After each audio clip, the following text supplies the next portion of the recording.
Pagka baligtad eh. Ang sinasabi pagka daw naalala ko lang daw sila pagka wala naubos na yung pera ko.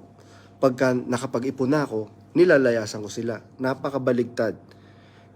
Bumabalik ako pagka meron na akong ipon. Pagka nakapag-ipon na ako, dahil alam ko wala naman sahod. Gusto ko lang talaga silang paglingkuran. Yun.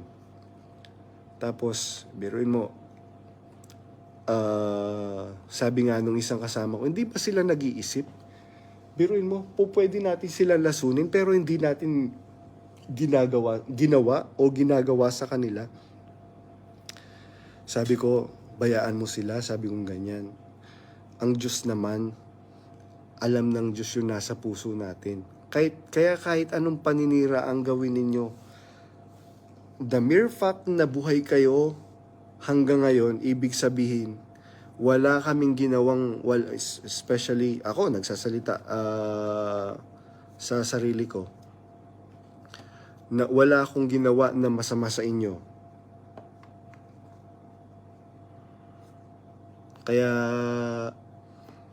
kung yan ang desisyon ninyo na pasamain ako sa mga kapatid, hindi naman lahat ng mga kapatid mapapaniwala ninyo na actually meron nga isang kapatid, nanonood siya ngayon.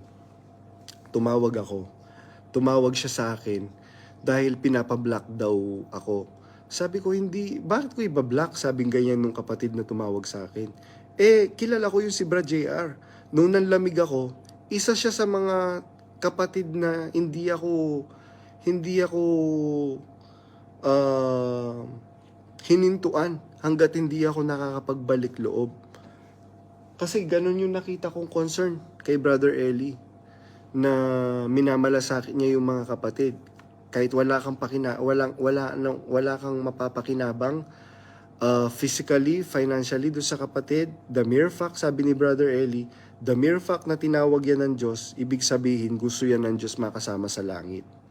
Ngayon, bakit niyo ako ginagapang? Ibig sabihin, taliwas kayo sa gusto ng Diyos. Tinawag ako ng Diyos, tapos papasamain niyo ako. Sino kalaban niyo ngayon? Ako ba ang kalaban ninyo? Ang kalaban ninyo ang Diyos. Sinisira ninyo ang sarili ninyo. Sinisira niyo ang sarili ninyo. Bakit? Ayan ang mga kapatid, nagme-message sa akin, tumatawag sa akin, di sila makapaniwala. Ang isa lang sinasabi ko sa kanila, sabi ko, may awa po ang Diyos, alam ng Diyos ang lahat. Pero nyo, pinagpapasasaan nyo yung pera ng mga miyembro. Hindi kayo kinikilabutan dyan. Sabi nga nung, ako kasi, OFW. Alam ko yung hirap ng kahit nung pinadistino ko ni Brad Eli sa Macau.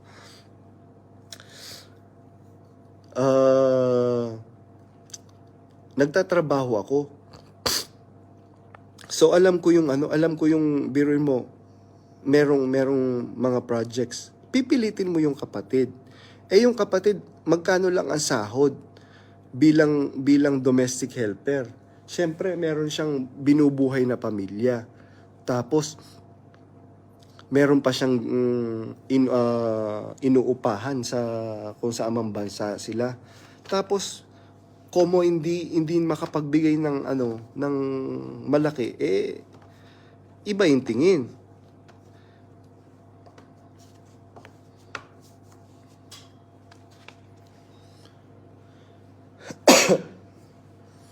Kaya, yun. Kung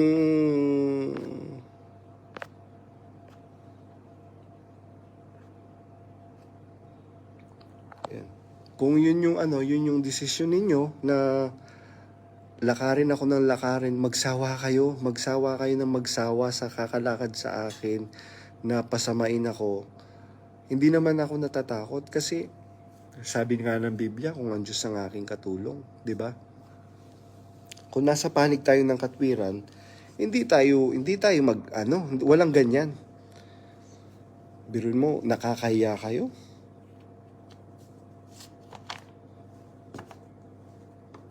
Kaya bahala na ang Diyos sa inyo. Ako po mga kapatid, tsaka doon sa mga nanonood sa akin ngayon na hindi member ng MCGI, with all honesty, yung